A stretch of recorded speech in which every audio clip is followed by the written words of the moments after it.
Okay, good evening friends. ఈరోజు మనం ఏదైతే షెడ్యూల్ ప్రకటించుకున్నామో ఆ షెడ్యూల్లో డే 3లో భాగంగా మనం సైకాలజీకి సంబంధించి వికాసంపై అనువంశికత మరియు పరిసరాల ప్రభావం ఏ విధంగా ఉండబోతుంది అనేది మనం డిస్కస్ చేద్దాం. మరి లేట్ చేయకుండా డిఎస్సి కోసం మీ ఎంఎస్ ట్యుటోరియల్స్కి స్వాగతం. మరి ఈరోజు పాఠం హెడ్డింగ్ రాసుకోండి అందరూ. వికాసంపై పరిసరాలు మరియు అనువంశికత యొక్క ప్రభావం ఏ విధంగా ఉంటుందో మనం ఇప్పుడు టాపిక్లో తెలుసుకోబోతాం అన్నమాట. ఎస్, రాసుకోండి.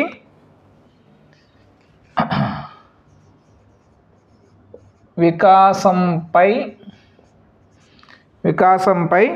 అనువంశికత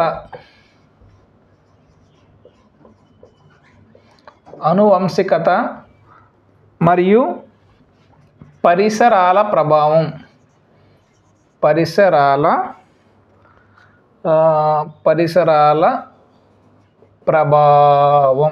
ఎస్, పెట్టుకున్నారండి హెడ్డింగ్. ఓకే, చూడండి. మరి అసలు అనువంశికత అంటే ఏంటి? మన తల్లిదండ్రుల నుంచి, మన పూర్వీకుల నుంచి మనకి వారసత్వంగా లభించేటువంటి కొన్ని లక్షణాలు ఏవైతే ఉన్నాయో ఆ లక్షణాలనే మనం ఏమంటామంటే అనువంశికత అంటాం అన్నమాట. తల్లిదండ్రుల నుంచి, పూర్వీకుల నుంచి లక్షణాలు వారసత్వంగా సంక్రమించడాన్ని మనం ఏమంటామండి? అనువంశికత అంటాం అన్నమాట. మరి ఈ అనువంశికతకు మూలం ఏముంటాయి? మరి అనువంశికతకి మూలంగా ఏముంటాయి అంటే జన్యువులు, క్రోమోజోమ్లు అనేవి ఉంటాయి అన్నమాట. మరి ఈ అనువంశికతకు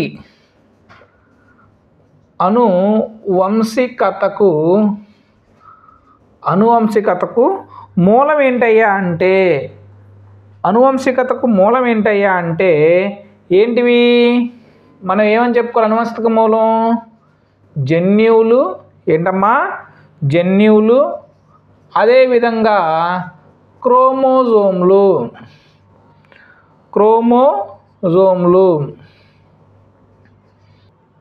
ఓకే, ఏమని చెప్పుకున్నాం? జన్యువులు మరియు క్రోమోజోమ్లు అన్నమాట. మరి ఇక్కడ దీనికి సంబంధించి మీ డిఎడ్ బుక్లో ఒక ఇంపార్టెంట్ డెఫినేషన్ ఉంది, రాసుకోండి. అనువంశికత తల్లిదండ్రుల నుంచి, ఇతర పూర్వీకుల నుంచి లేదా జాతి నుంచి సంక్రమించే రూపాలు, భౌతిక లక్షణాలు, సామర్థ్యాలు అని చెప్పినారు డగ్లస్ అండ్ హాలాండ్. చూడండి, రాసుకోండి. అనువంశికత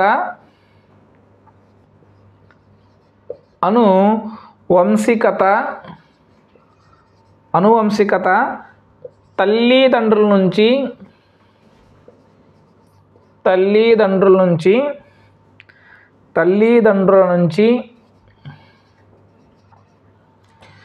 ఇతర పూర్వీకుల నుంచి లేదా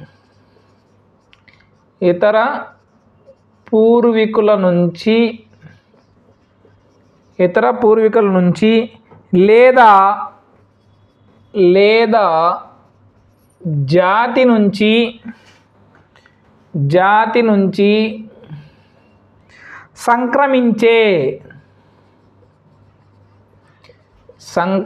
సంక్రమించే రూపాలు,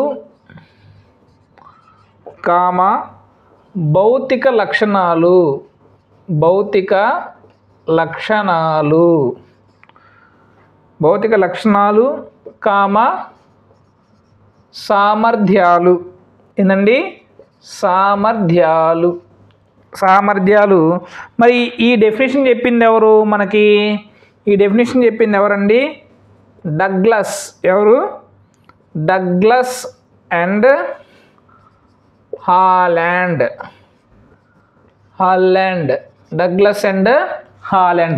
ఒకసారి చూసుకోండి ఏం చెప్పాడు ఇతను. డగ్లస్ అండ్ హాలాండ్ ఏం చెప్పాడండి మీకు? ఇక్కడ అనువంశికత అనేది తల్లిదండ్రుల నుంచి కానీ, పాయింట్ తల్లిదండ్రుల నుంచి కానీ, ఇతర పూర్వీకుల నుంచి కానీ లేదా మన జాతి నుంచి మనకేం సంక్రమిస్తాయంట? సంక్రమించే రూపాలు కానీ, భౌతిక లక్షణాలు కానీ, సామర్థ్యాలు కానీ. ఇక్కడ మీరు గుర్తుపెట్టుకోండి, తల్లిదండ్రులు, పూర్వీకులు, జాతి, వీటి నుంచి మనకి ఏం సంక్రమిస్తారంట, మనం ఉన్నటువంటి రూపం, భౌతిక లక్షణాలు, సామర్థ్యాలు అని చెప్తే మనకి ఎవరండి ఇక్కడ, Douglas and Holland. Very very important definition. Tick ఇట్లా స్టార్ మార్క్ పెట్టుకోండి. Douglas and Holland. ఎవరు? Douglas and Holland. ఒకసారి దీన్ని మీరు నీట్గా రాసుకోండి బుక్లో. తల్లిదండ్రుల నుంచి, పూర్వీకుల నుంచి, జాతి నుంచి మనకు సంక్రమించేటువంటి రూపాలు, భౌతిక లక్షణాలు, సామర్థ్యాలు అని చెప్పినటువంటి వ్యక్తులు ఎవరంటే డగ్లస్ అండ్ హాలాండ్. మరి ఇక్కడ మనకి జీవితం అనేది దేంతో ఆరంభం అవుతుంది? జీవి యొక్క జీవితం అనేది అసలు ఈ జీవితం అనేది ఎలా ఆరంభం అవుతుంది? మనకి జైగోట్తో ఆరంభం అవుతుంది. దేంతో ఆరంభం అవుతుంది? జైగోట్తో ఆరంభం అవుతుంది. జైగోట్తో ఆరంభం అవుతుంది.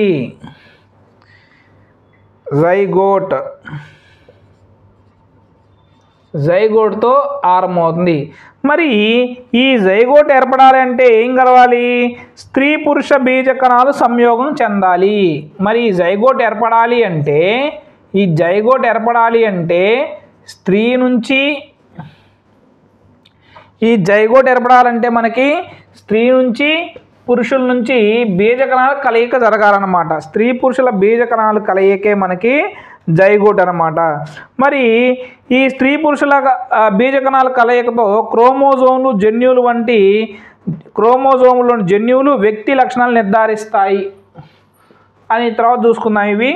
మరి క్రోమోజోముల కలయిక వల్ల మరి ఇప్పుడు చూద్దాం ఇంకో పాయింట్. క్రోమోజోములు కలిగిన శుక్రకణం అండంతో కలవడం వలన చూడండి, ఇప్పుడు ఆడ శిశువు ఎలా జన్మిస్తుంది? ఆడ శిశువు చాలా చాలా ఇంపార్టెంట్. ఆడ శిశువు ఏ విధంగా జన్మిస్తుందయ్యా అంటే, మరి క్రోమోజోములు కలిగినటువంటి శుక్రకణం అండంతో కలవడం వలన, మరి ఏ క్రోమోజోములు కలవడం వల్ల? ఎక్స్ క్రోమోజోములు కలవడం వలన. ఎక్స్ క్రోమోజోములు దేంతో కలవడం వల్ల? స్త్రీ యొక్క అండంతో కలవడం వలన మనకి ఏ శిశువు జన్మిస్తుంది? ఆడ శిశువు జన్మిస్తుంది. మరి మగ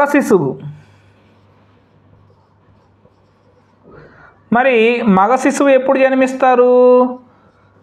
XY క్రోమోజోములు అండంతో కలవడం వల్ల, XY క్రోమోజోములు అండంతో కలవడం వల్ల, XX క్రోమోజోములు ప్లస్ అండంతో కలవడం వల్ల మనకి ఏ శిశువు జన్మిస్తుంది? ఆడ శిశువు జన్మిస్తుంది. XY క్రోమోజోములు స్త్రీ యొక్క అండంతో కలవడం వలన మనకి మగ శిశువు జన్మిస్తుంది. మనకి ఎవరు జన్మిస్తారు? మగ శిశువు జన్మిస్తుంది. అంటే ఈ లైంగికత అనేది, అంటే ఒక శిశువు ఆడ మగ అని మనకి దేని మీద డిపెండ్ అవుతుంది? మగవారి యొక్క శుక్రకణాల మీదే మగవారి యొక్క శుక్రకణాల మీదే ఆధారపడి ఉంటుందన్నమాట. అంటే లైంగికత, లింగ నిర్ధారణ అనేది మనకి ఎవరి మీద డిపెండ్ అవుతుంది? మగజీవిపైనే ఆధారపడి ఉంటుంది. ఏ జీవిపైన? మగజీవిపైనే ఆధారపడి ఉంటుందన్నమాట. మగజీవిపైనే ఆధారపడి ఉంటుంది. ఒకవేళ మగజీవి యొక్క శుక్రకణము XX క్రోమోజోములు విడుదలయ్యి అండంతో కలిసిందనుకున్న ఆడ శిశువు జన్మిస్తుంది. అదే మగ యొక్క జీవి యొక్క శుక్రకణాలు XY క్రోమోజోములు కలిగి అండంతో కలిసినట్లయితే మనకి మగ శిశువు జన్మిస్తాడనమాట. ఎవరు జన్మిస్తారు? మగ శిశువు జన్మిస్తాడు. ఇది ఇంపార్టెంట్ అయినటువంటి కొన్ని పాయింట్లు అన్నమాట. మరి ఈ అనువంశికత నిర్ణయించడానికి కారకాలు కొన్ని ఉంటాయి కదా, అనువంశికత కారకాలు. హెడ్డింగ్ పెట్టుకోండి. దీంట్లోనే ఇంకో సబ్ టాపిక్ అనువంశికత కారకాలు. అనువంశికతను నిర్ధారించే కారకాలు, నిర్ణయించు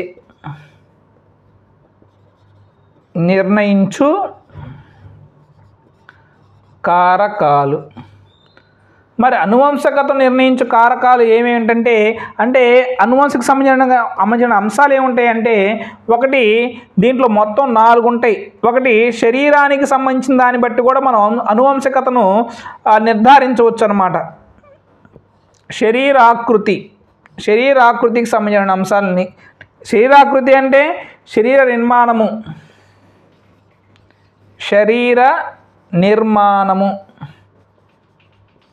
నిర్మాణం, ఎత్తు,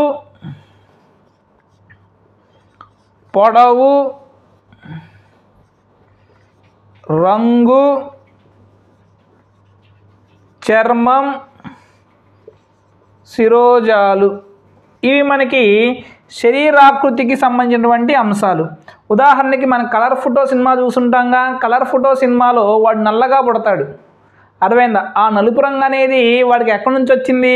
వాళ్ళ తల్లిదండ్రుల నుంచి వచ్చిందనమాట, అర్థమైందా? మరి అదేవిధంగా అరే వీడి మేనమామలాగా చాలా 6 ఫీట్ 6 అడుగులు వస్తాడరా అంటాం. దాని అర్థం ఏంటి? మరి ఇక్కడ శరీరానికి సంబంధించిన అంశాలు అంటే అవి ఎక్కడి నుంచి వచ్చినాయి మనకి? తన యొక్క పూర్వీకుల నుంచి కానీ తల్లిదండ్రుల నుంచి కానీ జాతి నుంచి కానీ వచ్చాయన్నమాట, అర్థమైందా? శరీరాకృతి ద్వారా కూడా మనం అనువంశికత నిర్ణయించే కారకాలుగా చెప్పుకోవచ్చు. ఒకటి. రెండోది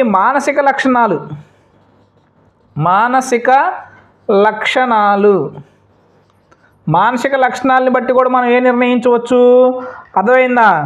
వాటి యొక్క అనువంశికత లక్షణాలని చేసుకో. సహజాతాలు,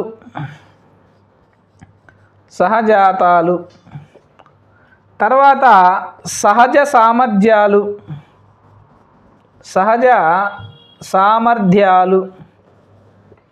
తర్వాత ప్రజ్ఞ. వీడి తాతలాగా చాలా తెలివైనోడ్రా, వీడి మామలాగా చాలా తెలివైనోడ్రా అర్థం అంటాం కదా, అట్లా. స్మృతి, వివేచన,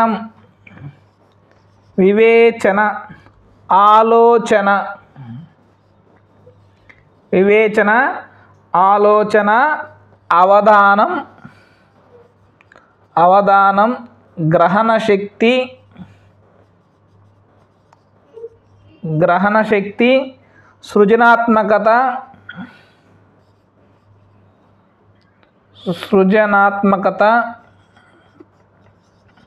చివరి కదా నైతికత. ఈ అంశాలు మొత్తం కూడా మనకి మానసిక లక్షణాలకు సంబంధించినవి అనమాట. ఒకసారి మీ మానసిక లక్షణాలు చూసుకోండి. అంటే మానసిక లక్షణాలు అంటే మైండ్కి సంబంధించినవి అనమాట. అంటే సహజాతాలు కానివ్వండి, సహజ సామర్థ్యాలు కానివ్వండి, ప్రజ్ఞ కానివ్వండి, స్మృతి, వివేచన, ఆలోచన, అవధానము, గ్రహణ శక్తి, సృజనాత్మకత, నైతికత ఇవన్నీ కూడా మానసిక లక్షణాలు. మరి ప్రవర్తనా లక్షణాలు. మూడోదేంటి? ప్రవర్తనా లక్షణాలు.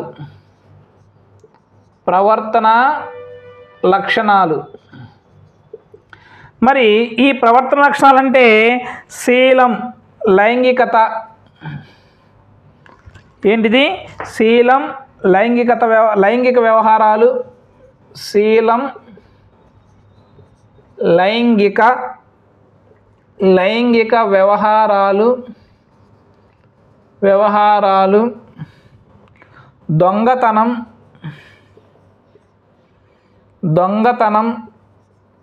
సర్దుబాటు,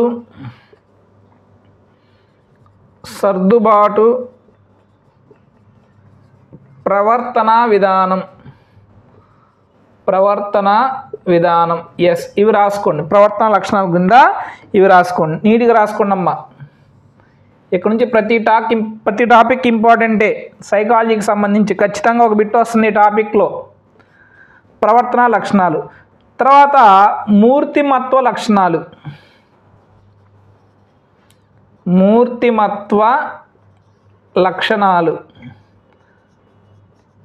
మరి మూర్తిమత్వ లక్షణాలు చూసినట్లయితే అభిరుచులు, ధోరణులు, అలవాట్లు, నమ్మకాలు, వైఖరులు రాసుకోండి. అభిరుచులు మొత్తం నాకు ఈ క్లాసుల ద్వారా మళ్ళీ తెలుగు నేర్పిస్తున్నారు మీరు రాయటం. అభిరుచులు, ధోరణులు, అలవాట్లు, నమ్మకాలు, వైఖరులు. వైఖరులు. ఇవి మనకి దేనికి సంబంధించినవి? అనువంశం నిర్ణయించే కారకాలు అన్నమాట. అనువంశికతను నిర్ణయించేటువంటి కారకాలు. మొత్తం ఎన్ని కారకాలు ఉన్నాయి? శరీరాకృతికి సంబంధించిన కారకాలు, మానసిక లక్షణాలకు సంబంధించిన కారకాలు, ప్రవర్తన లక్షణాలకు సంబంధించిన కారకాలు, మూర్తిమత్వ లక్షణాలకు సంబంధించినటువంటి కారకాలు. ఈ 4 కొన్నిటికి రాసుకోండి. ఓకే. మరి వ్యక్తి లక్షణాలు, ఒక వ్యక్తి యొక్క లక్షణాలు అనేవి వేటిపైన ఆధారపడతాయి అంటే జన్యులపైన నిర్మించబడతాయి. జన్యుల సమ్మిళితము, తనలో ఉండేటువంటి జన్యువుల యొక్క సమ్మిళితము. మరి లక్షణాలు ఒక్కొక్క లక్షణాన్ని ఒక్కొక్క జన్యు నిర్ధారిస్తుంది. మరి ఈ జన్యువుల్లో ఏముంటాయి? ఈ జన్యువుల మీద ఏముంటాయంటే డిఎన్ఏ మరియు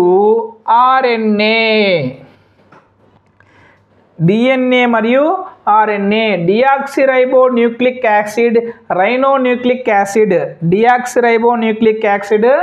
రైనోన్యూక్లిక్ యాసిడ్. ఒకసారి మీరు రాసుకోండి. Deoxyribo nucleic acid, ribonucleic acid 2 కూడా నిర్ణయిస్తాడనమాట. అర్థమైందా? వారసత్వ సంక్రమణకు మూలం మన యొక్క వారసత్వం. అర్థమైందా? మన వారసులు అనుకుంటానే, ఆ వారసత్వం సంక్రమించాలంటే దానికి మూలం ఏంటయ్యా అంటే సంక్రమణకు కారణం ఏంటంటే డిఎన్ఏ. అదేగా మన 7th సెన్స్ సినిమాలో చూసింది. తన యొక్క డిఎన్ఏని తీసుకొస్తారుగా, బౌద్ధ ధర్ముడి యొక్క డిఎన్ఏని తనలో ప్రేరేపించమేగా 7th సెన్స్ సినిమాలో ఉంది. ఎస్, అదనమాట. మరి జెనెటిక్ కోడ్ తల్లిదండ్రుల నుంచి పిల్లలకు చేరడంలో డిఎన్ఏ ఆర్ఎన్ఏలు సహాయపడతాయి. అర్థమైందా? మరి జెనెటిక్ కోడ్ డిఎన్ఏ అయితే జెనెటిక్ కోడ్కి అయితే జెనెటిక్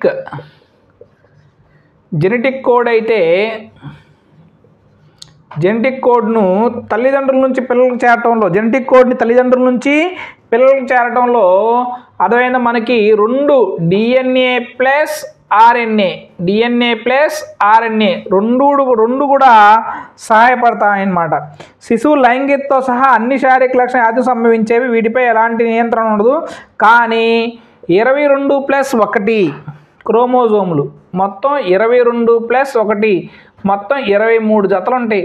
సార్ ఈ 1 విడిగా రాశారేంటి సార్ అంటే, ఈ 23లో అదే 23 ఉంటాయి కదా, మొత్తం 23 జతలు, మొత్తం ఎన్ని 46 ఉంటాయి క్రోమోజోములు, 23 జతలు ఉంటాయి. దాంట్లో ఈ 23వ జత ఉందే, ఇది చాలా చాలా ఇంపార్టెంట్. ఈ 23వ జత అనేది 23వ క్రోమోజోముల జతల వల్ల శిశువు లింగ నిర్ధారణ జరుగుతుందన్నమాట. 23వ జత వలన శిశువు యొక్క లింగ నిర్ధారణ జరుగుతుంది. నిర్ధారణ శిశువు యొక్క లింగ నిర్ధారణ అనేది మనకి ఏ జన్యు జరుగుతుంది? 23వ జత యొక్క క్రోమోజోముల వల్ల జరుగుతుందన్నమాట. చూడండి, వ్యక్తి లక్షణాలు అనేవి దేనిపై ఆధారపడి ఉంటాయి? జన్యులపై ఆధారపడి ఉంటాయి. ఈ జన్యులు ఏముంటాయి? డిఎన్ఏ ఉంటుంది, ఆర్ఎన్ఏ ఉంటుంది అన్నమాట. మరి మన పూర్వీకుల నుంచి వారసత్వ సక్రమం అనేది మనకు దేని ద్వారా జరుగుతుంది? డిఎన్ఏ ద్వారా జరుగుతుంది. అది 6th సెన్స్ సినిమా. మరి జెనెటిక్ కోడ్ దేని ద్వారా జరుగుతుంది? డిఎన్ఏ ప్లస్ ఆర్ఎన్ఏ ద్వారా. మొత్తం మనకి ఎన్ని జతలు ఉంటాయి? 23 జతలు ఉంటాయి. మొత్తం 46 ఉంటాయి. అంటే దాంట్లో 23వ జత క్రోమోజోమ్ దేనికి సంబంధించినది? శిశువు యొక్క లింగ నిర్ధారణ. సార్ శిశువు యొక్క లింగ నిర్ధారణ అంటే మరి పుట్టబోయేది ఆడ శిశువా మగ శిశువా అనేది చెప్పేది ఏంటయ్యా అంటే 23వ జత క్రోమోజోమ్ అనమాట. మరి XX క్రోమోజోమ్ అయితే ఆడ శిశువు, XY క్రోమోజోమ్ అయితే మగ శిశువు. అర్థమైందా? XY అయితే మగ శిశువు. దీంట్లో ఏ పాపం ఉండదండి ఆడవాళ్ళకి పాపం. అర్థమైంది? మనం ఆడవాళ్ళు అనవసరంగా తిడతా ఉంటాం. అర్థమైందా? నీ వల్లే మాకు అమ్మాయి పుట్టిందంటాం. అదే ఉండదు. అసలు అమ్మాయి పుట్టడానికి కారణం కానీ అబ్బాయి పుట్టడానికి కారణం కానివ్వండి కేవలం పురుషుడి మీద ఆధారపడే ఉంటుంది, కానీ అమ్మాయి మీద ఆడవాళ్ళ మీద ఆధారపడి అనేది ఉండదు. అది ఒకసారి మీరు గుర్తుపెట్టుకోవాలి. మరి ఒకసారి ఆర్డర్ చూద్దాం అన్నమాట. అసలు ఏముంటుంది? ఫస్ట్ ఒక కణం ఉంటుందన్నమాట, సెల్. ఏముంటుంది? సెల్. ఇది ఆర్డర్ గుర్తుపెట్టుకోండి. ఆ సెల్లో ఏముంటుంది? ఒక కేంద్రకం ఉంటుంది, దాన్ని న్యూక్లియై అంటాం. ఏముంటుంది? ఒక కేంద్రకం ఉంటుందన్నమాట. ఆ కేంద్రకంలో ఏముంటాయి? క్రోమోజోములు ఉంటాయి అన్నమాట. ఏముంటాయి? క్రోమోజోములు ఉంటాయి. ఆ క్రోమోజోముల పైన ఏముంటాయి? మనకి జన్యువులు ఉంటాయి అన్నమాట. ఆ క్రోమోజోముల పైన మనకి ఏముంటాయండి? జన్యువులు ఉంటాయి. ఈ డయాగ్రామ్ వేసుకోండి నీట్గా. క్రోమోజోముల పైన మనకి ఏముంటాయి? జన్యువులు ఉంటాయి అన్నమాట. దీన్ని మన అవుటర్ సెల్ని ఏమంటాం? మనం కణం అంటాం. ఏమంటాం? కణం. దాన్నే ఇంగ్లీష్లో సెల్ అంటాం అన్నమాట. దీన్ని ఏమంటాం? కేంద్రకం అంటాం. కేంద్రకం. దీన్ని ఏమంటాం? కేంద్రకం. కేంద్రకం అంటే మనం న్యూక్లియస్ అంటాం అన్నమాట. న్యూక్లియై లేదా దీన్ని తర్వాత దీని లోపల ఏముంటాయి? తడ్డులుగా క్రోమోజోములు ఉంటాయి. ఏముంటాయి? క్రోమోజోములు ఉంటాయి. క్రోమోజోమ్స్ ఉంటాయి అన్నమాట. మరి ఈ క్రోమోజోముల పైన మనకేముంటాయి? ఇవి జన్యువులు. ఈ జన్యువుల్లోనే మనకేముంటాయా అంటే ఆర్ఎన్ఏలు, డిఎన్ఏలు ఉంటాయి అన్నమాట. ఈ డయాగ్రామ్ ఒకసారి వేసుకోండి. కణం, కేంద్రకం, క్రోమోజోములు, జన్యువులు అన్నమాట. క్రోమోజోములు, జన్యువులు. ఇది ఇక్కడ దీనికి సంబంధించినటువంటి కొన్ని ఇంపార్టెంట్ బిట్. మరి ఇక్కడ ఇంకొక మాట, ఇది చూడండి, ఎక్స్ క్రోమోజోమ్ వై క్రోమోజోమ్ పొట్టిగాను ఎక్స్ క్రోమోజోమ్ పొడవుగాను ఉంటుందన్నమాట. ఇది ఎక్స్టర్నల్గా మనకి ఇంతవరకే మనకి డిఈడి బుక్లో ఇచ్చారు. మిగతా అంతా కూడా బీఈడి వాళ్ళకి సంబంధించిందనమాట. అర్థమైందా?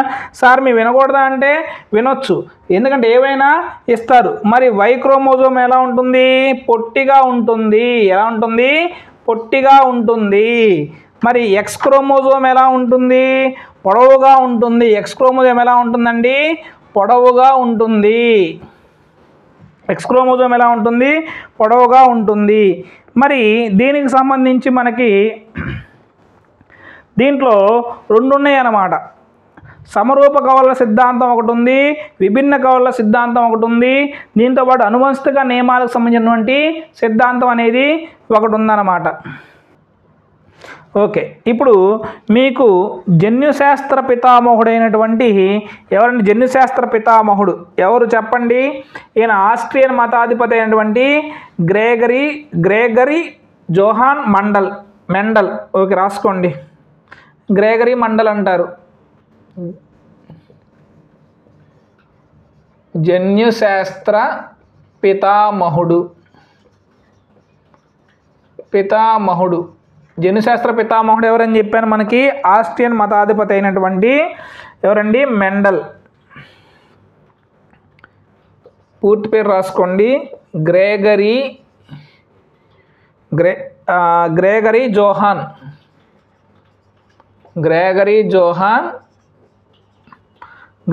జోహాన్ మెండల్ రాసుకోండి. ఈయన ఏ దేశం అనుకోండి? ఆస్ట్రియా. ఈయన జన్యువుల పైన ఎన్నో ప్రయోగాలు చేసి ఈయన బఠానీ మొక్కపై ప్రయోగం చేశాడు. ఈయన ఏ మొక్క పైన ప్రయోగం చేశాడండి? ఏ మొక్క పైన చేశాడు? బఠానీ మొక్కపై చేశాడనమాట. రాసుకోండి. చిన్న చిన్న పాయింట్లుగా నీట్గా రాసుకున్న సైడ్ ఎగ్జామ్కి వెళ్ళే లోపల మీకు ఈ లెసన్ అంతా కూడా ఒక పేజీలో వచ్చేయాలి. అర్థమైనా దేని గురించి చేశారు? దేని బఠానీ మొక్క పైన చేసి ఆయన అనువంశికతా నియమాలని చెప్పాడనమాట. 3 అనువంశికతా నియమాలని చెప్పాడు. ఆ అనువంశికతా నియమాల్ని మనం తర్వాత క్లాసులో నీట్గా చెప్తాను. మరి ఆయన చేసిన మొక్క పేరు ఏంటంటే బఠానీ మొక్క పైన ప్రయోగం చేసినటువంటి జన్యుశాస్త్ర వ్యక్తి ఎవరయ్యా అంటే గ్రెగరీ జోహాన్ మెండల్. ఓకేనా? గ్రెగరీ జోహాన్ మెండల్ అనమాట. ఆయన ఏ మొక్క పైన చేశాడు? బఠానీ గింజ మొక్క పైన చేసి మనకి 3 అనువంశికతా నియమాలని ఆయన ఏర్పాటు చేయడం అనేది జరిగిందనమాట. 3 అనువంశికతా నియమాలు. ఆ అనువంశికత నియమాలు ఏంటో చూద్దాం. దీనికి ముందు మనకి ఇందాక చెప్పుకున్నాం కదా, ఏది అది యాక్చువల్గా ఇందాక పాయింట్లు యాడ్ చేసి రాయాలి. సమరూప కవలలు, విభిన్న కవలలు. విభిన్న కవలల గురించి ఒక పాయింట్ చెప్పుకుందాం. రాసుకోండి. సమరూప కవలలు. సమరూప కవలలు అంటే ఒక సంయుక్త బీజము రెండుగా విడిపోయిద్ది అనమాట. ఒక సంయుక్త బీజము రెండుగా విడిపోవడం వల్ల సమరూప కవలలు జన్మిస్తారు. అంటే ఇక్కడ ఒక సంయుక్త బీజం ఉంటుంది, సంయుక్త బీజం ఉంటుందన్నమాట. సంయుక్త బీజం ఒకటి ఉంటుంది, అర్థమైందా? ఇది ఎన్నిగా విడిపోతుంది? ఇదే రెండుగా విడిపోతుంది, అర్థమైందా? ఇదే రెండుగా విడిపోతుంది అనమాట. ఒక సంయుక్త బీజము తర్వాత ఈ ఫెలోపియన్ ట్యూబ్లోంచి మనకి గర్భాశయం చేరే లోపల అది రెండుగా విడిపోయి, అర్థమైందా, ఒకే రూపము ఒకే లైంగికత కలిగినటువంటి పిల్లలు జన్మిస్తారు. ఒకే రూపం ఒకే లైంగికత, లైంగికత అంటే జెండర్, ఒకే లింగం, ఒకే లింగం కలిగినటువంటి పిల్లలు మనకి జన్మిస్తారు. ఇది సమరూప కవలలు. ఒకే సంయుక్త బీజం ఉంటుంది, ఆ బీజము ఫెలోపియన్ ట్యూబ్ నుంచి గర్భాశయం చేరే లోపల రెండుగా విడిపోతుంది. రెండు కన్నా అంతకన్నా ఎక్కువైనా విడిపోవచ్చు. అలా విడిపోయి ఒకే రూపం ఒకే లైంగికత కలిగిన పిల్లలు కానీ జన్మించినట్లయితే దాన్నే మనం సమరూప కవలల సిద్ధాంతం అంటాం. ఇది ఎగ్జామ్లో ఇస్తారనమాట, ఒకసారి బాగా చూసుకోండి. తర్వాత విభిన్న కవలలు, తర్వాత ఏంటి? విభిన్న కవలలు. మరి విభిన్న కవలలు వచ్చేసరికి మనకి విభిన్న కవలలు అంటే ఏమైందంటే ఇక్కడ రెండు సంయుక్త, ఒక శుక్రకణం ఒక అండాశయం, ఒక శుక్రకణం ఒక అండం కలిగినటువంటి రెండు సంయుక్త బీజాలు, అంటే రెండు శుక్రకణాలు రెండు అండకణాలు కలగడం వల్ల రెండు సంయుక్త బీజాలు ఏర్పడతాయి అన్నమాట, అర్థమైందా?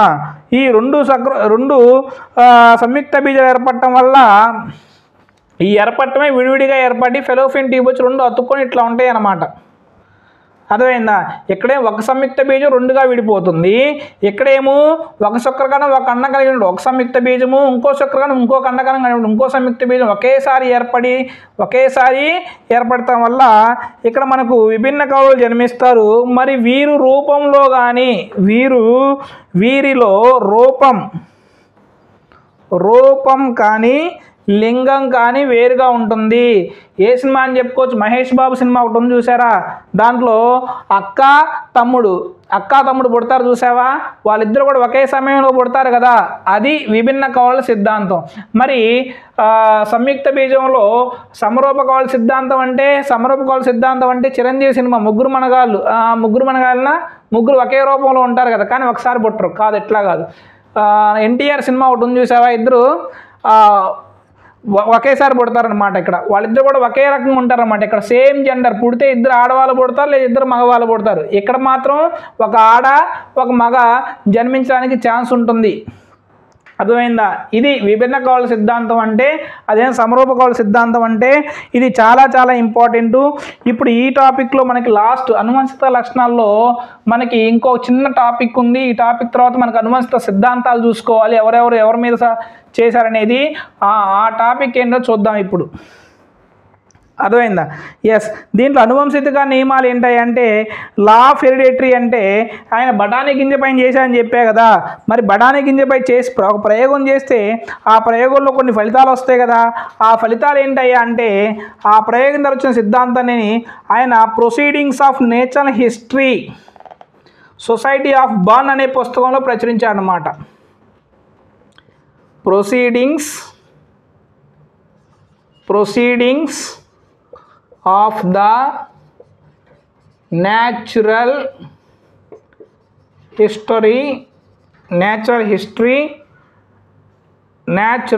society of Bonn, natural society of Bonn అనేటువంటి దాంట్లో ప్రచురించడం జరిగింది అనమాట ఈ ప్రయోగం. దీంట్లో 3 చెప్పాం కదా, 3 మనం దాంట్లో ఫస్ట్ది ఏంటయ్యా అంటే సారూప్య పోలికా నియమం అంటాం. పోలికా నియమం, దీన్నే మనం ఇంగ్లీష్లో ఏమంటామంటే లా ఆఫ్ సిమిలారిటీ. మనకి ఇంగ్లీష్లోనే ఈజీగా ఉంటాయమ్మా. లా ఆఫ్ సిమిలారిటీ అంటే ఏంటి? తల్లిదండ్రుల నుంచి యథావిధిగా లక్షణాలు పిల్లలకు రావటం. సింపుల్ పాయింట్ చెప్పాలంటే తల్లిదండ్రులు ఒకే రక జీవులకు ఒకే రకమైన పిల్లలు జన్మించడం అన్నమాట. అంటే తల్లిదండ్రుల యొక్క లక్షణాలు పిల్లలకి పూర్తిగా అలాగే వచ్చినట్లయితే దాన్ని ఏమంటామంటే సామ్య స్వారూప్య పోలిక అని ఏమంటాం, లేదా లా ఆఫ్ సిమిలారిటీ అంటాం అనమాట. సింపుల్గా చెప్పాలంటే మనిషికి మనిషి పుట్టడం, కుక్కకి కుక్క పుట్టడం, పిల్లులకి పిల్లులు పుట్టడం అన్నమాట. అర్థమైందా? మరి మంగోలియా నీగ్రో తెగలకి రూపమే వారి పిల్లలకి రావటం, ఇటువంటివన్నీ కూడా ఎగ్జాంపుల్గా ఉంటాయి అన్నమాట. తల్లిదండ్రులు ప్రజ్ఞావంతులైతే వాళ్ళ పిల్లలు కూడా ప్రజ్ఞావంతులు అయ్యారనుకున్నా, ఇది మనం సామ్య స్వారూప్య పోలిక నియమం లేదా లా ఆఫ్ సిమిలారిటీ అనేది అంటాం అనమాట. అర్థమైందా? ఇక్కడ మీరు రాసుకోండి. అదే రకమైన జీవరాశులకి ఒక రకమైన జీవరాశులకి అదే రక జీవులు జన్మించడం. సింపుల్గా తల్లిదండ్రుల నుంచి లక్షణాలు యథావిధిగా చేరటం, లక్షణాలు యథాతథంగా తమ పిల్లలకు రావటం, యథాతథంగా తల్లిదండ్రుల నుంచి లక్షణాలు యథాతథంగా, ఇది రాసుకోండి. మరి ఎగ్జాంపుల్గా ఏం రాసుకుంటారు? దొంగ కడుపున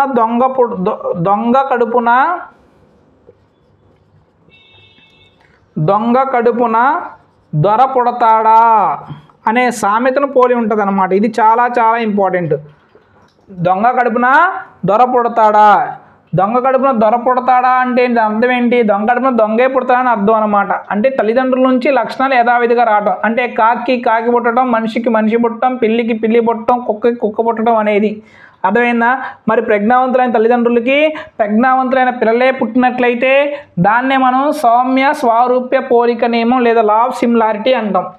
అర్థమైందా? మరి ఆ తర్వాత ఏంటి? వైవిధ్య నియమం. వైవిధ్యం అంటే వేరియేషన్, అంటే కొంతమంది మంచి వాళ్ళు పుడతారు, కొంతమంది చెడ్డ లక్షణాలు కలిగిన పిల్లలు పుడతారన్నమాట. వైవిధ్య నియమం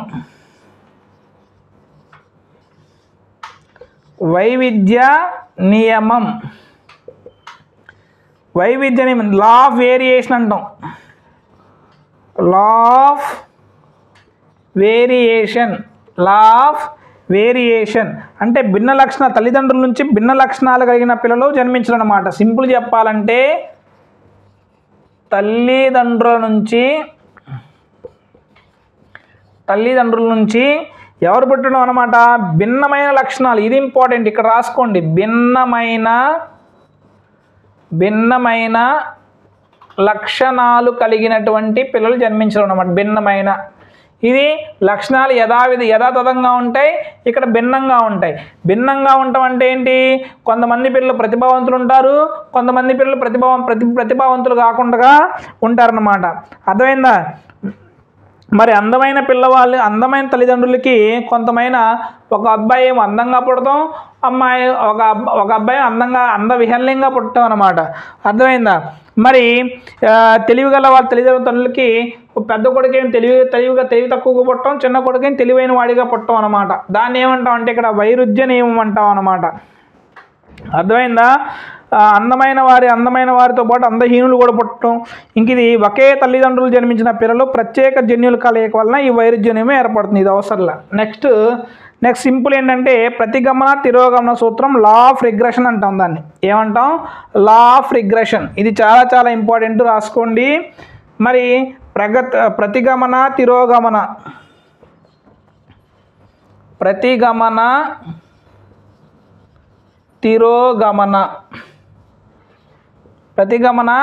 తిరోగమన దీన్నే మనం ఏమని పిలుస్తామంటే లా ఆఫ్ రిగ్రెషన్ అంటాం.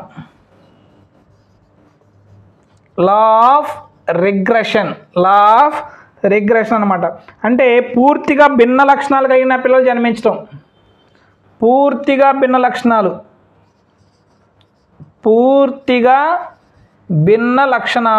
భిన్నమైన లక్షణాలు అంటే యాంటీ అన్నమాట. అంటే తల్లిదండ్రులే బాగా తెలివైన వాళ్ళు ఉంటారు, పిల్లలు మాత్రం అసలు తెలివి తక్కువగా పుడతారన్నమాట.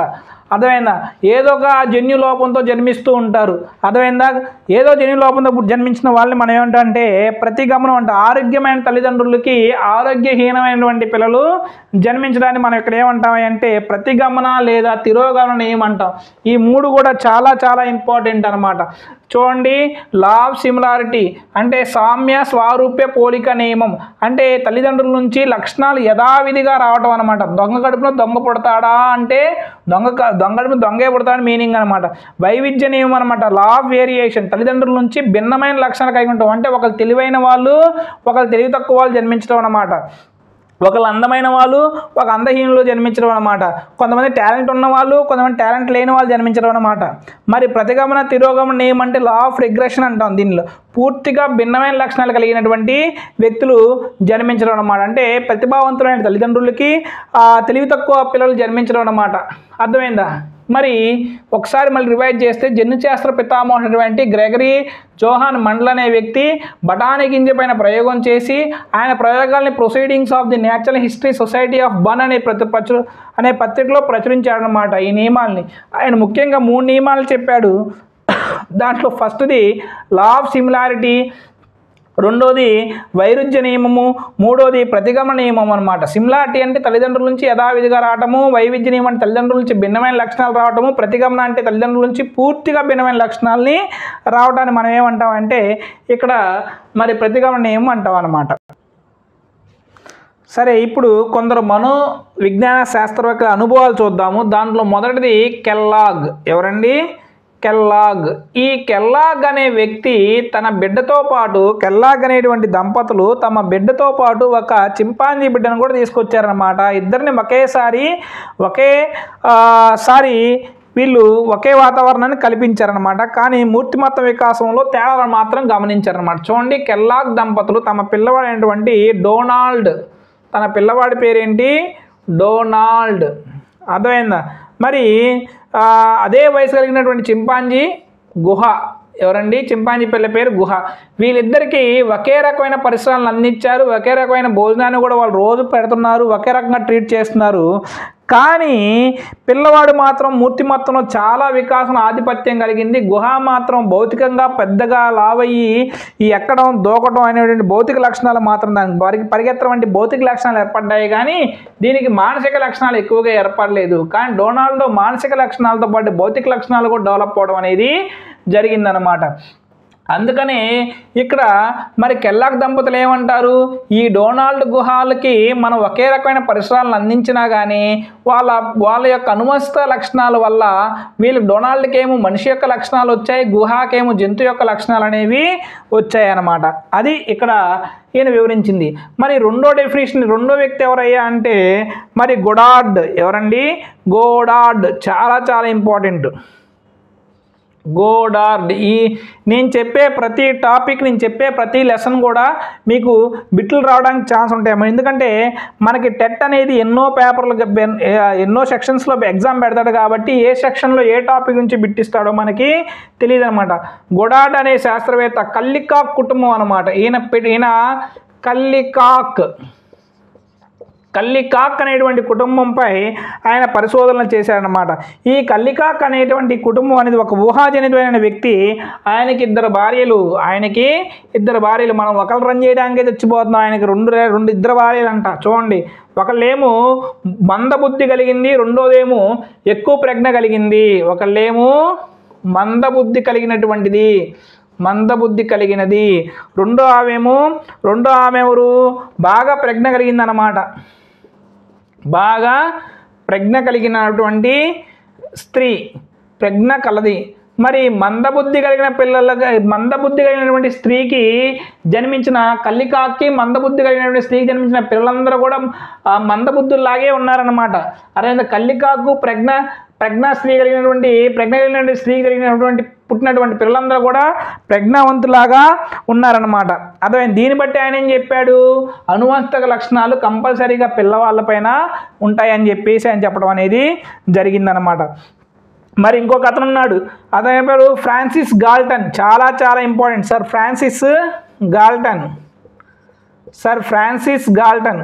సర్ ఫ్రాన్సిస్ గాల్టన్ అనే అతను, అర్థమైందా? సర్ ఫ్రాన్సిస్ గాల్టన్ అనే అతను తన అనుభవాల్ని ఒక పుస్తకంలో రాశారు. ఆ పుస్తకం పేరేంటంటే హెరిడిటరీ జీనియస్. చాలాసార్లు ఇక టెట్లో ఈ బిట్టు కంపల్సరీగా ఏదో ఒక సెక్షన్లో ఖచ్చితంగా వస్తుంది. హెరిడిటరీ జీనియస్ అని పుస్తకం రాసిన వ్యక్తి ఎవరు? Francis Galton. ఎవరండి? Francis Galton. ఈయన కొంతమంది యొక్క రాజవంశులు, పండితులు, సంగీత విద్వాంసులు వీళ్ళ మీద ఆయన పరిశోధనలు చేశాడనమాట. ఈయనతో పాటు కొంతమంది ఉన్నారనమాట. కొన్ని ఇక్కడ ఇచ్చారు, నేను పేర్లు చకచకా రాస్తాను. ఇక్కడ ఆల్రెడీ అయిపోయింది. కెల్లికాక్ అంటే డొనాల్డ్ గుహ మీద అంటే చేశాడు. గుహ అనేది చింపాంజీ పేరు. డొనాల్డ్ అనేది కెల్లికాక్ యొక్క పిల్లవాడి పేరు.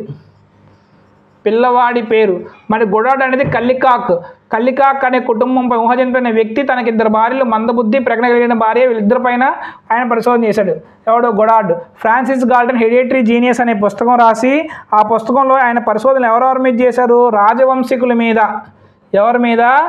రాజవంశీకుల మీద. రాజవంశీయులు, పండితులు,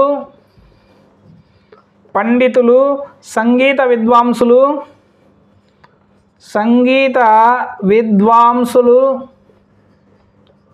అర్థమైంది, వాళ్ళ కుటుంబాలపైన చేశాడు.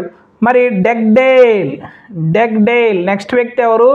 డగ్డేల్. ఇంకా 4 ఉన్నాయండి, 5 నిమిషాలు అయిపోయింది, నీట్గా రాసుకోండి. డగ్డేల్ అనే వ్యక్తి మార్క్స్ జూక్స్ కుటుంబం మీద పరిశోధన చేశారు. ఎవరి మీద అండి? మ్యాక్స్ జూక్స్ కుటుంబం మీద ఆయన పరిశోధన చేశాడనమాట. నెక్స్ట్ గొడాడ్, ఇందా చెప్పుకున్నాం. మార్టిన్ కల్లికాక్ అని చెప్పాం. Goddard, Martin Kallikak. Next doctor విన్సిప్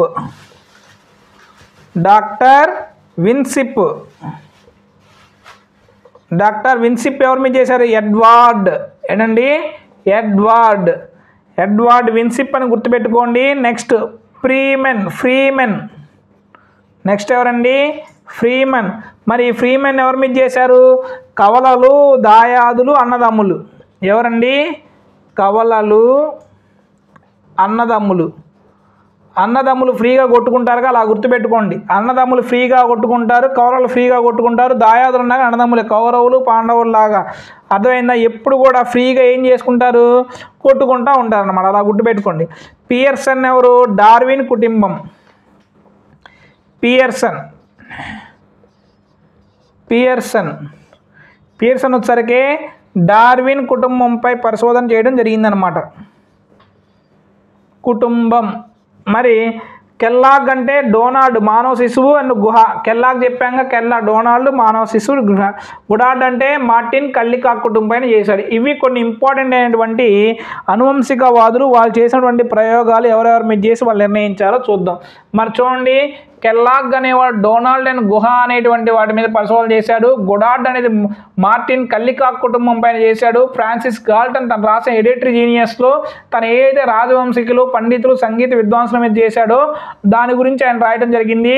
Dugdale అనేది మ్యాక్స్ జూక్స్ కుటుంబం పైన చేయడం జరిగింది. డాక్టర్